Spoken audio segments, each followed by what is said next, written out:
मुख्यमंत्री माझी लाडकी बहीण योजनेच्या या नवीन व्हिडिओमध्ये माझ्या सर्व माता बहिणींचं स्वागत आहे। बहिणींनो, या क्षणाची सर्वात मोठी आनंदाची अपडेट, तुमच्या खात्यात आता 1500 रुपये पुन्हा येणार। पुन्हा म्हणजे जून महिन्याचे पैसे 1500 रुपये पुन्हा तुमच्या खात्यात जमा होणार आहेत। त्याबद्दल जी माहिती आलेली आहे ती माहिती नीटपणे सोप्या आणि सिंपल भाषेत समजून घ्या। मी तुम्हाला काय सांगत आहे हे बघा। मे महिन्याचे 1500 रुपये तुमच्या खात्यात जमा झाले।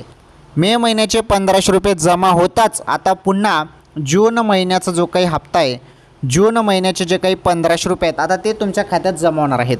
आणि मिळालेल्या माहितीनुसार आणि मीडिया रिपोर्टमध्ये जी माहिती मिळत आहे, जी माहिती सांगितली जात आहे, तर तुम्हाला 20 जूनपर्यंत तुमच्या खात्यात पुन्हा 1500 रुपये येणार आहेत आणि जून महिन्याचा हप्ता तुमच्या खात्यात जमा होईल। ओके, तर ही महत्त्वाची आनंदाची बातमी ती लाडक्या बहिणींसाठी।